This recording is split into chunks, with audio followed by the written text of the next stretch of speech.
Hi everyone, my name is Mark Kwok. I am out of quarantine finally. As you can tell, I have a different background here. I've been so busy that I apologize. I haven't been able to make a new video recently, but there have been some questions that have been coming in over the last several months really, and I just want to take this time to at least answer them, get in touch with you guys and so on. So if you have more questions than this, please put it on the comment below and I'll make sure that I do another video like this at some point. All right, first question was from Nancy. She asked me where I'm quarantining, and I am actually in Hong Kong right now, and I might actually give you a little tour of this little space here at some point soon because I'm staying at a pretty cool place in Hong Kong.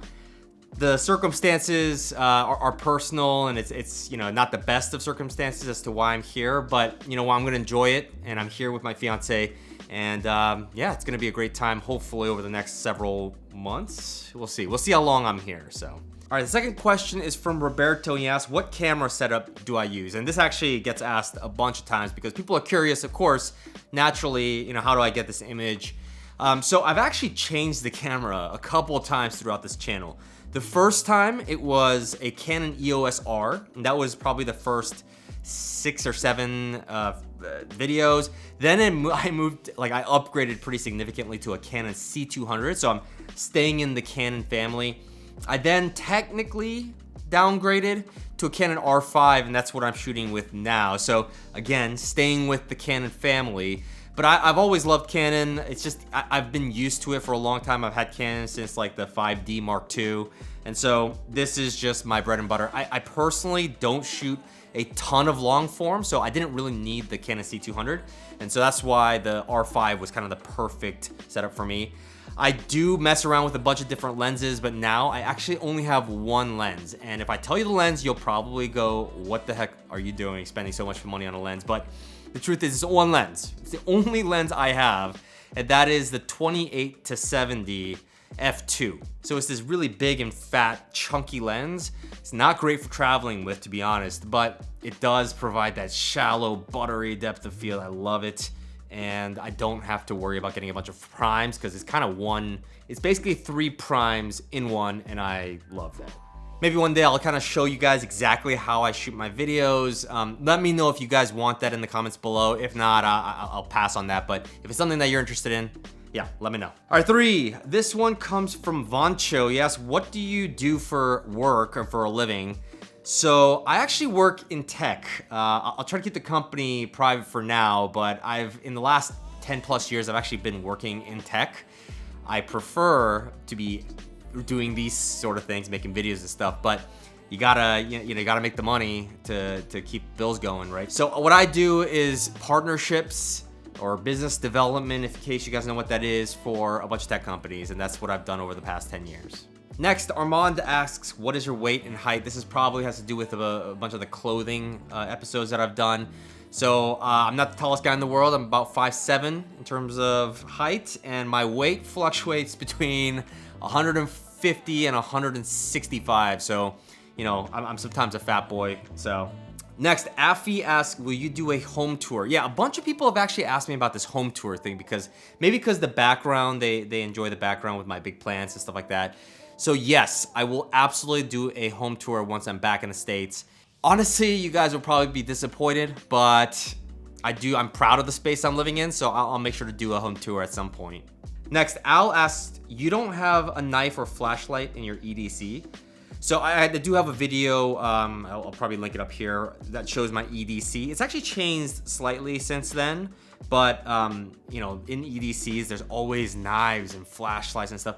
Truth is, I actually want to decrease my EDC. I want like as little in my pockets as humanly possible. So a flashlight, yeah, it could be useful, but not every day. A knife, I'll use my keys if I need to open something. So I'm probably not gonna add either of those to my EDC. That being said, I know there's a good use case for knives and good use case for flashlights. So if you guys have recommendations, feel free to let me know and I'll check them out. All right, Jay Roth asks, would you still buy a 16-inch MacBook Pro even when the M1 is out? So yeah, the MacBook Pro video is actually one of my more popular videos, and I would say it's an excellent laptop, but given what I'm hearing about Apple releasing the next generation of 16-inch MacBook Pros and including the M1X or M2 or whatever they call it CPUs, honestly, I would wait at this point. The 16-inch MacBook Pro, awesome laptop, but Apple with their silicon is starting to really make a difference. This M1 stuff was super well reviewed. So the next version of that with like a super powered GPU, I mean, Apple knows what they're doing. So I would say wait for now, or if you need to buy an M1, it's a little cheaper. So like a 13-inch MacBook Pro, go for that as well. All right, next, Safe asks, I refuse to believe your name is Mark Kwok. Oh yeah, I need to put this on here because I don't understand that comment. So Safe, please let me know what that means, but I think it's hilarious. All right, next, Austin asks, any shampoo and conditioner and body wash recommendations? So here's an interesting story. So normally I would have recommendations, but over the last year, I've actually just been using the same stuff, and it's not because I necessarily recommend it. It's just I got really lucky. Crazy story, but I had this like, okay, not lucky, unlucky, I don't know, you tell me. It's basically I got identity theft at some point, and someone used my credit cards at Best Buy, at Nordstrom, at Macy's, and so on. And as part of that, I was able to get everything back, you know, fraud protection and stuff helped me out. But with Nordstrom, I ended up with like $500 or I don't know, even more worth of Nordstrom notes, and nothing happened to them. They just stayed in my Nordstrom bank. So I was like, you know what? Before they disappear, I'm gonna go ahead and hurry up and use it. I didn't need any clothing at the time, so I just bought all this Kiehl's stuff because Kiehl's is safe and I don't have to do a lot of research for it. So actually for body wash, shampoo, conditioner, I just use the Kiehl's stuff because I used to go to Equinox for a little bit of time, and they had the Kiehl's body wash in the grapefruit version, and then the amino acid shampoo and the conditioner. So those are exactly what I bought in those giant bottles, and I still have so much left that I probably won't be buying any others for another year or two. So I do recommend them. I do like them. A little pricey, but the smell, I mean, I've been happy with it for the past year. And lastly, from Colin, he asked, where are your favorite stores to get clothing from? So I have mentioned several times Nordstrom Rack because it's probably the best kind of price to quality ratio I can find. You have to know your stuff though. What brands are good, what quality is decent, what pieces are still somewhat in style even though they're at Nordstrom Rack. The same goes for Barney's Warehouse, which was nearby. Barney's RIP, no longer with us, but Barney's is one. Saks off Fifth. These are stores that are a bit difficult to shop at because it's a hit or miss every single time. However, I hate paying retail price for pretty much anything. If you know anything about me, I'm the guy who negotiates or needs that sale or waits till kind of like those year-end sales. And so the best way to kind of get evergreen, so like year-long sales, is to go at one of those places, Nordstrom Rack being an example. They have good enough clothing, good enough brands. Sometimes they'll put in a brand that you really, I've seen things as high as like Tom Ford at Nordstrom Rack. It's crazy, or Gucci or something like that. I don't really like those like kind of super flashy luxury brands, but I'm just telling you kind of the breadth of clothing that can actually land at these spots. So that's generally where I recommend now.